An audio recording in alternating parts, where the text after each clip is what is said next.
গীবত থেকে মুক্তি পাওয়ার উপায়, এক নাম্বার, যদি আপনি যার গীবত করেছেন তিনি যদি জেনে থাকে যে আপনি তার গীবত করেছেন, উদাহরণ সহ বুঝেন, আমি তার গীবত করেছি, তিনি যদি জেনে থাকে আমি তার গীবত করেছি, তো তার কাছে আমি ক্ষমা চাইতে হবে যে আমারে মাফ করে দেন, আমি আপনার গীবত করছি। দুই, আমি যার গীবত করেছি তিনি যদি এখনো জেনে না থাকেন, তাহলে আল্লাহর কাছে মাফ চাওয়া, আল্লাহ আমি তো উত্তরপাড়ার আব্দুর রহিমের গীবত করছি, আব্দুর রহিম এখনো জানে না, বাবু তুমি আমারে মাফ করে দাও। এই দুইটা সুরত। তাহলে বান্দা জেনে থাকলে তার কাছে মাফ চাওয়া, না জেনে থাকলে আল্লাহর কাছে মাফ চাওয়া। যারা অপবাদ দেন আরেকজনের, অপবাদ মনে আসেনি? অপবাদ দিলে মুক্তি পাওয়ার তিন উপায়। এক, যার ব্যাপারে অপবাদ দিচ্ছেন মিথ্যা অপবাদ, তার কাছে গিয়ে বলবেন ভাই আমি আপনার নামে মিথ্যা কথা বলছি। দুই নাম্বার, তাকে বলবেন ভাই আমারে আপনি মাফ করে দিয়েন।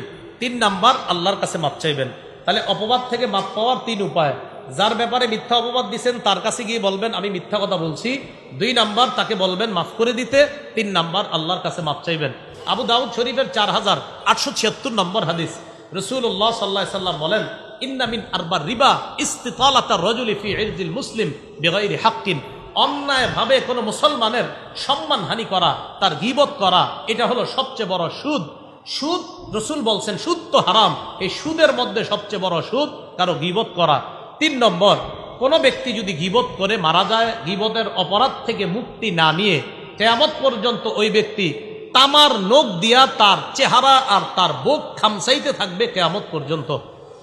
আবু দাউদ শরীফের 4878 নম্বর হাদিস, রাসূলুল্লাহ সাল্লাল্লাহু আলাইহি সাল্লাম বলেন আমি মেরাজের রাতে রওনা করলাম, একদল মানুষের পাশ দিয়ে গেলাম, লাহুম আজফারুম মিন নুহাস, তাদের নখগুলা তামার, ইয়াখমিশুনা উজুহাহুম ওয়া সুদুরহুম, তারা তামার নখ দিয়া তাদের চেহারা আর বুকের মধ্যে খামচায়। আমি জিবরিলকে বললাম এরা কারা? জিবরিল বললেন হা উলা ইল্লাযীনা ইয়াকুলুনা লুহুমান নাস, হুজুর এরা তারা যারা মানুষের গোশত খাইতো। আমরা কি কেউ মানুষের গোশত খাই? এই মানুষের গোশত খাওয়া মানে গীবত করা। ওয়া ইয়াকুনা ফি আরাদিহিম, মানুষের সম্মান হানি করত। রাসূলুল্লাহ সাল্লাল্লাহু আলাইহি সাল্লাম যে কিয়ামত পর্যন্ত ওই ব্যক্তি এই অবস্থা চলতে থাকবে, কিয়ামতের মাঠে তো আরো শাস্তি তার জন্য রয়ে গিয়েছে। সর্বশেষ কথা, গীবত মুক্ত অবস্থায় কবরে যাইতে রাজি আছেননি সবাই? আমিও চাই গীবত মুক্ত হয়ে কবরে যাইতে। এই জন্য কি করবেন? হাত নামান। আল্লাহ পাক রব্বুল আলামিন আমাদের সকলকে যেই 6টা বদভ্যাসের কথা বলা হলো, এই বদভ্যাসগুলা থেকে নিজেদেরকে হেফাজত করার তৌফিক দান করেন। সুবহানাল্লাহি ওয়া বিহামদিহি, সুবহানাকাল্লাহুম্মা ওয়া বিহামদিকা, আশহাদু আল্লা ইলাহা ইল্লা আনতা, আস্তাগফিরুকা ওয়া আতুবু ইলাইক। সব বিষয়ের একটা সৌন্দর্যতা আছে, মাহফিলেরও একটা সৌন্দর্যতা আছে। মাহফিলের সৌন্দর্যতা থাক, কারা কারা চাই হাত তুইলা দেখান, 2 হাত। সামনের মানুষগুলা, মঞ্চে যারা আছেন দরকার নেই, সামনের মানুষগুলা 2 হাত তুলে রাখেন। সৌন্দর্যতা চান মাহফিলের? এতক্ষণ যে আমি ওয়াজ করছি 2-4টা, হাত তুলে রাখেন, হাত তুলে রাখেন। আমি যে ওয়াজ করছি 2-4টা শিখছেন বলে কি মনে হয়? তাহলে আমরা দুইজনের সম্পর্ক হলো কি যে হুজুর আমরা কিছু আলোচনার মাধ্যমে কিছু শিখছি, হাত তোলেন। তার মানে আমি কিছু শিখাইছি, এই তো? তাহলে এই শিখানোর আবদার থেকে একটা অধিকার আমার আসেনি বলেন? এইভাবে টান করে বলেন আসেনি?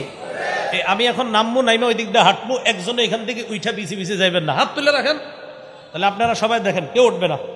দেখেন দেখেন সবাই দেখেন ওইদিকে, এই যে জি হাত নামান। এবার একজন যদি ওঠেন তাহলে হাত তোলার আর মূল্য রইল না। জি, আসসালামু আলাইকুম ওয়া রাহমাতুল্লাহ।